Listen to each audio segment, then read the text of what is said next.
Welcome to the KP Podcast, where we talk about the business of real estate. A podcast about leveraging opportunities, growing your business, and experiencing financial freedom. Here are your hosts, Keith Anderson and Peter Kamboukos. Welcome, everybody, to the KP Podcast. This is your host, Pete, with your co-host, Keith.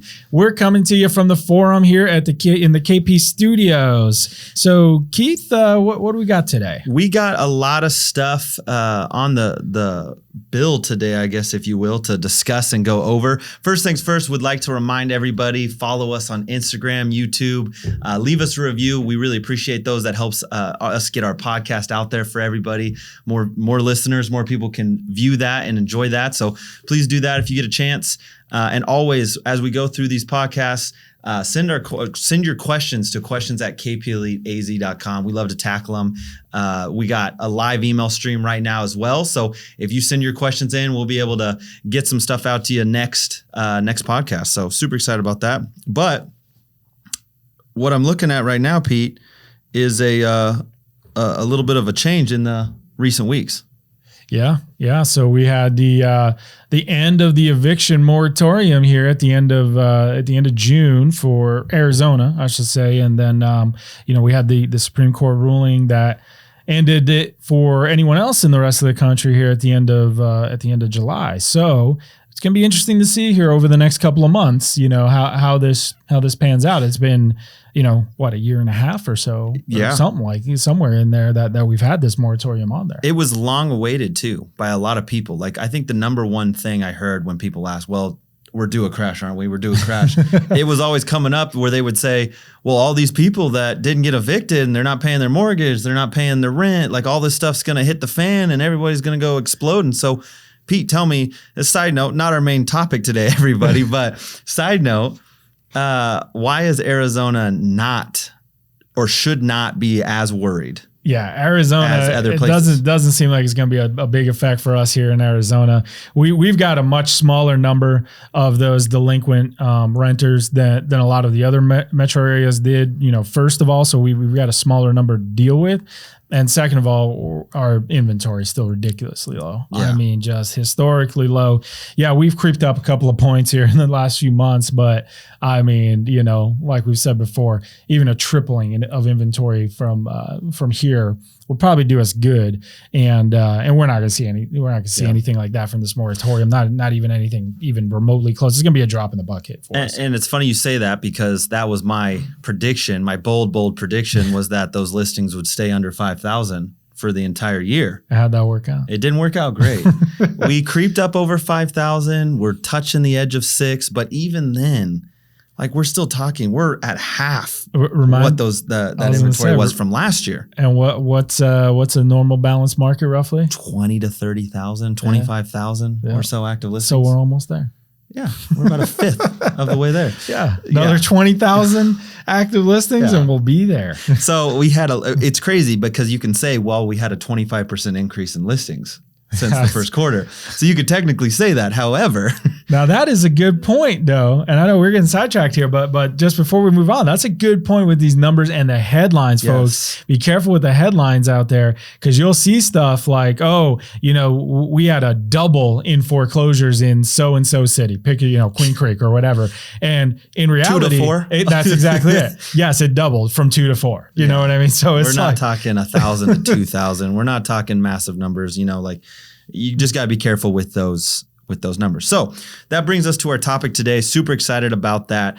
I know last time we got to meet with John and we got to talk about that expansion development and what that team looks like. So today we're going to touch a little bit on an outside factor of that. And it's really, what does it mean to leverage a team to fast track your business? Is this the best route to go? And this, mainly our audience we're talking to is brand new agents coming in. We're also talking to agents that maybe are experienced, trying to ramp up their business to new heights, and or part-time agents maybe trying to make that shift, that move. So if you're an agent, you're doing your thing, you're doing good, maybe this doesn't necessarily pertain to you unless you're wanting to take your business another level. I would say to anybody that's trying to, like we talked about on this, fast track or turbo boost that business. Yeah. How do I get to the next level? How do I double my business? How do I triple my business from where I am now? Or like you said, any of these new folks, how do I get this thing started? And so I think one of the most important things is, once you've talked about kind of, what this might potentially do. So who is this not for before we get into this? If they're looking to potentially join a team and you're talking about, hey, this could fast track your business, turbo boost your business. So who might not this might not be a good fit for? Before we jump into that exact answer, I would like to prep everybody and say, throw caution to the wind. If you come across a team leader and they come out and say, my team is for every single person. Yeah. It's the best team out there. Every agent should be on a team. Every agent should be on my team. I'm here to stand and tell you, as a team owner, that is not the case. There are perfect fits, and there are also people that don't fit into that concept or that role. So a team is not for everybody. It doesn't work for everyone.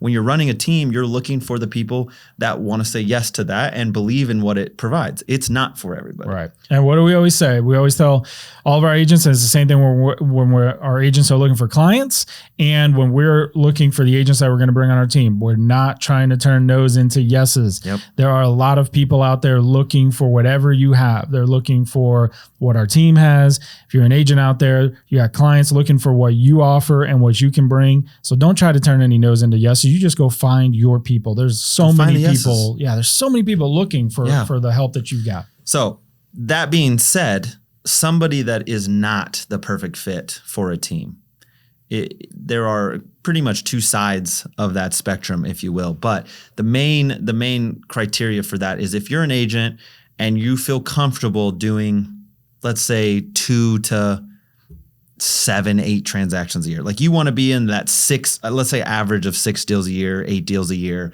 You don't want to work super hard. You just want to make ends meet, make it good, but have tons of free time, have tons of, more flexibility. You're not going to get crazy busy because you're only doing 1 deal every other month. So it's not like you're getting consumed for your time. This would probably also fall into the part-time agent that wants to stay, that wants to stay part-time. Yeah. Like I think that's the difference. Because in that sense, yes, you can get a general support from your broker as you get a file here and there. But the whole point of a team is to help ramp people up, to help people be extremely successful, build their business, grow something beyond belief, not just make ends meet. And I think that's important because at that point, financially, it doesn't make sense to pay a team a split if you're only going to do 5 to 6 deals a year and that's where you want to stay. Right. You know what I'm saying? If you're not taking advantage of everything that's there. So it's like you say, you're looking for people that want to make money, that want to grow their business, that want to help more people, that want more deals. So if that's where you're at and you're trying to do more and you're trying to ramp this business and fast track it, that's who, would be a good fit. That's who would fit in here.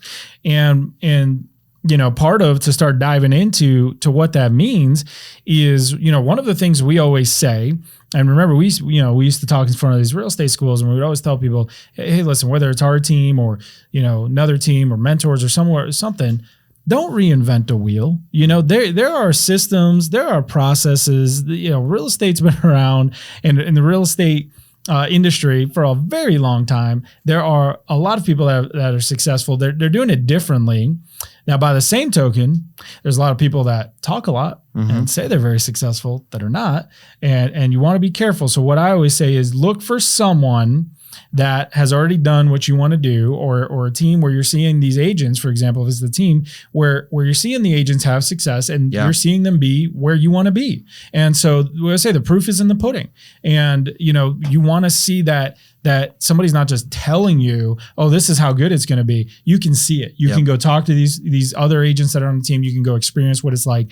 And so you want to find something like that. What is it that you're trying to do? Where are you trying to grow your business? And then find a team that can help you get there, or somebody that's already done it. Yeah. And I think beyond that as well, as you look for a team or you look for those systems, go directly to the leader. That's the head of the entire organization. Look at their character. If they don't have the character that falls in line with what you want to be, what you want to do, how you want to do business, don't join that team. And I think that's so essential because you're going to leave in 3 months. Like you're going to start to see the character of that leader flow down to everybody else that's in the business. So if your character doesn't line up, your morality doesn't line up, your values, whatever, if that doesn't line up, then don't join that type of a team because it will affect you and you'll be moving in 3 months. That's my number one thing that I always tell people. And you can find those things out by just asking other agents that are producing and doing well on that team. Yeah. They'll know. They've been there a while. If they're having success, then you can follow them in the exact same footsteps in your business. Yep. So let's go and then more in. So let's say you've done that, you've investigated, you've checked some of these out, think, man, this is the awesome team. I love the culture over here. Got a lot of agents, very successful on there, talking to them. This seems like the one. Okay. So now I'm here and what is it that this team is going to provide for me that's going to help me fast track this business? It's going to help me, double and triple or get myself started. So, an analogy I would use here is if you're trying to learn how to bake, let's say, and I'm making this up as I go, so hopefully it makes sense. If you're trying to learn how to bake a cake, okay, is it best to just go in the kitchen and go, well, I don't know, there's some flour in these cakes. I've seen on TV they use some eggs or something and start whipping some stuff together. And then, you're at the store and you're like, well, this gadget over here says that it's going to give me the fluffiest cakes ever, so I gotta pick that up for sure. And then you're at home and you're trying to make this all work and you're doing trial and error. And, a month into this thing, you're like, man, I cannot figure this out. Or wouldn't it make more sense to go to a baker that's experienced, that's world-class in making this, who can give you the recipe and the techniques and show you exactly how it is that they make these cakes and what the steps are that you need to do. You can replicate them. You can see exactly, what they're doing and what's working, and you can see it in action. And the other part, like we talked about, is they can tell you, hey, that weird shiny object you saw there at the store, you don't need that. You don't need that. Oh, or you should use that one, because we all know in real estate, what do we call it? Especially with new agents, a lot of shiny objects. Everyone's got a marketing thing that's the next greatest thing in the world that they're trying to pitch to you. What blows my mind is if you look in our industry as a whole, name one professional athlete that doesn't have a coach in some regard. There's not one. It doesn't happen. Even individual sports, they usually have more coaches. They usually have like 7 coaches supporting. You go to a professional boxer, if you look in the side of the ring, they got like 9 people over there telling them different things, tracking all their stuff. You have to have a coach. You have to have a mentor, no matter how good you are at what you do or whatever. So why would real estate be any different? Every doctor that comes in the industry, how much schooling do they have to go through? Do they have people ahead of them for years before they start doing it on their own? It's every industry. So what would make real estate any different than that? And not only that, Keith, I would argue that the more successful that people get in whatever field, the more coaches they have. So you think about this, you're talking about top level CEOs, entrepreneurs, athletes, whatever it is, they've got multiple coaches. Like let's look at athletes, for example, because look at LeBron James. How many people do you think work on LeBron James? Exactly. He's got somebody that's prepping his food. He's got somebody that's helping him work out. He's got multiple people helping him with his actual basketball game. He's got, somebody else helping him manage things at home. He's got doctors that are monitoring the things in there. So as you go, and you see the same thing with, like we say, successful business people, they'll have coaches, multiple coaches working on them in different aspects as they're trying to improve as a person, as a leader in their specific industry, whatever it is, and they're starting to get multiple. But that's a very good point. A lot of times we see new people come into this industry, and what do they do? I'm going to fail forward. I don't need anybody. I don't want to pay anybody. I don't want to do anything. Yeah, I'll figure it out. And you're just like, okay, but 90 days later, 6 months later, you're still sitting there trying to figure out. And my point, why? Why are you making this harder than it needs to be? How long do you need to fail before you put your hand up and say, hey, I need some help? Like, that's the question you have to ask yourself. How long do you want to fail at something before you finally let go of your ego a little bit and say, hey, I need some help. Right. Let me find someone better than me at this. Because I did that.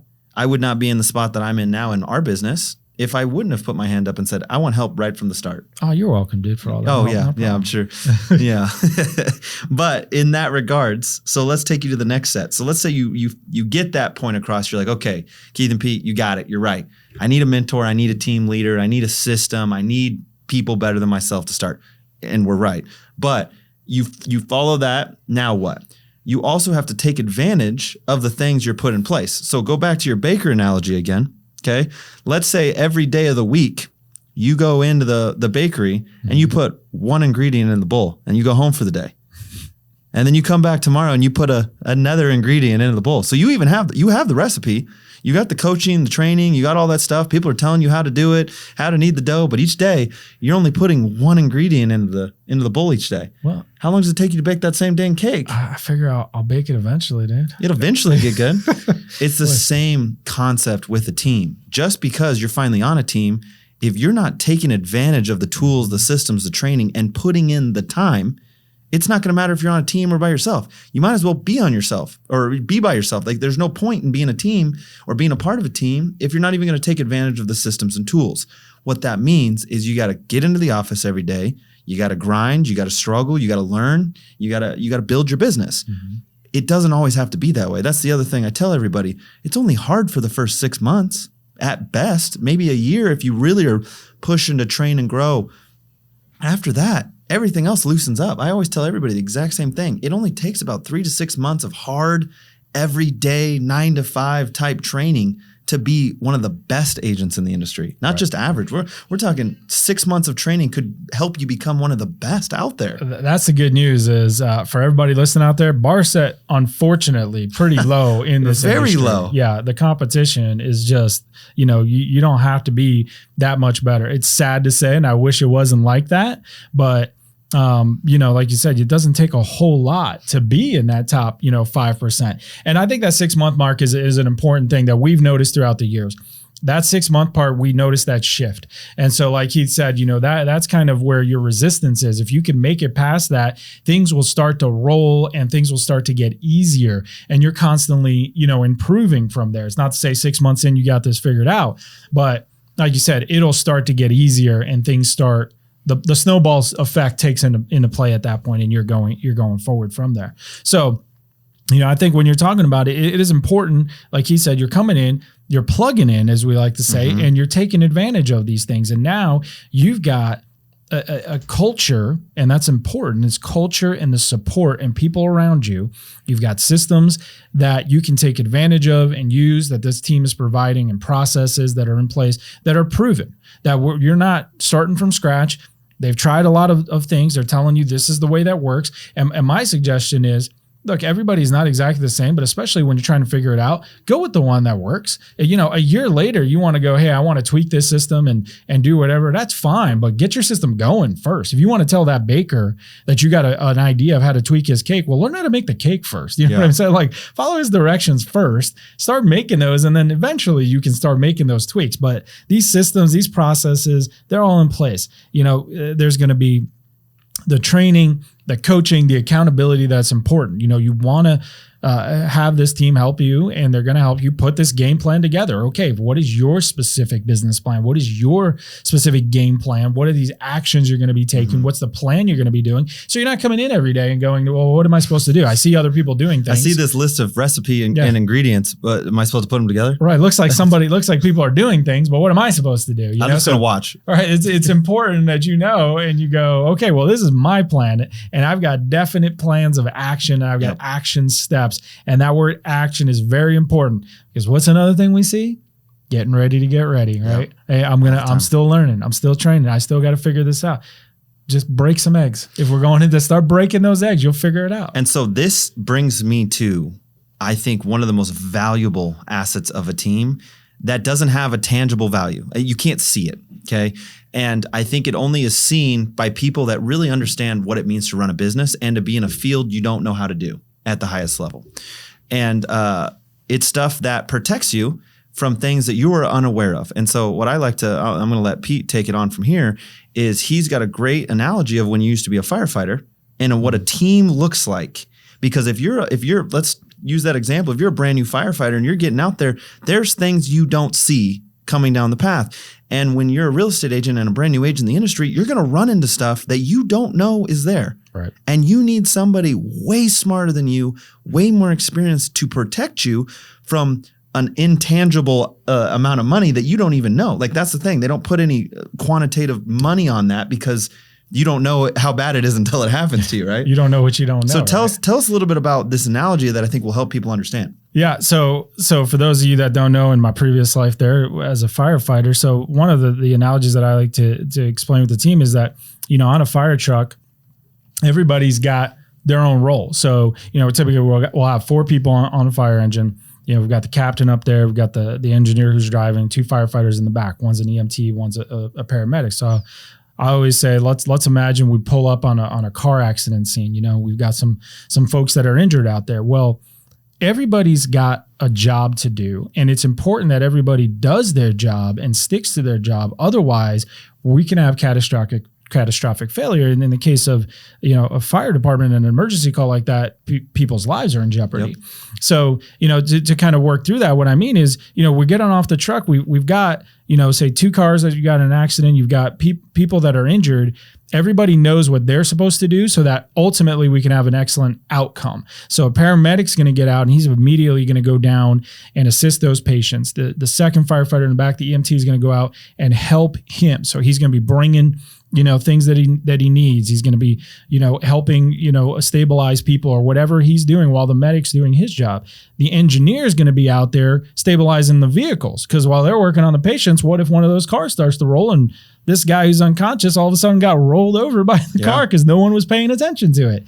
And so he's got his job and he's monitoring traffic and blocking that off so that he's making sure that's safe. And then you got the captain who's watching the whole thing, because he's watching, did we miss somebody? Did somebody get ejected out of the car onto the side of the road that we didn't even see? Is there something else going on somewhere? Let me look at this whole scene. Is everything getting taken care of? Is there stuff we're missing? And so, like you said, a lot of times everybody thinks, well, let's all rush in and help. Well, if we do that, then no one's paying attention to the other things that are happening, which could really hurt you. So in real estate, it's the same thing. It's everybody's got their job. And when you've got a team that's working well, you've got this whole support staff that's working not only behind the scenes, but people that are training and working with you to say, okay, these are all the things that maybe you didn't even think about. So making sure that is all your paperwork getting taken care of on the back, or all the appointments and deadlines being hit while being met, I should say, while you're out, communicating with your client and negotiating the deals, because that's your portion of it. And so it all kind of fits together, like a well-oiled machine, if you will. If you're an individual agent coming through this industry, you got to do all those jobs at once. And as a brand new agent or a less experienced agent or someone that doesn't have that type of skill set to take you to the next level, how are you supposed to do all those jobs at a highest level? It's tough. It's hard.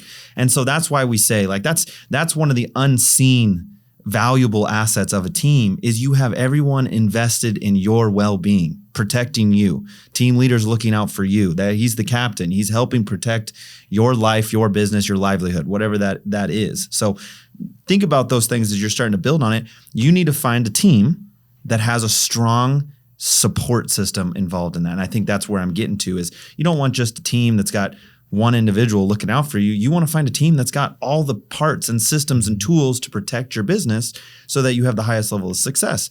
Not all teams are created equal in this industry. By no means. It is important. Interview 2, 3, 4, 5. Go look at them. Go see which ones are different and why, and evaluate those outcomes. Don't just hire with the first team you meet, including us. I tell people all the time when they come and interview for us, I was like, no, I want you to go interview 2 to 3. Not because I want to have competition. That's not the point. I want you to see that we're so much better than the competition. And that's my mindset.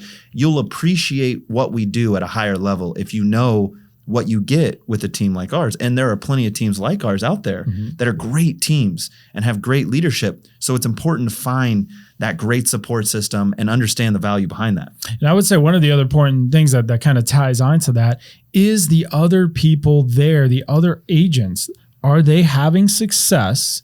And as we've got up here in the forum, iron sharpens iron. Are you working alongside, collaborating with, and working with people that are having the success that you're trying to get? Because if we go back to that sports analogy, how is, Steph Curry or LeBron James going to get better unless he's practicing against and playing with the very best people that he can find?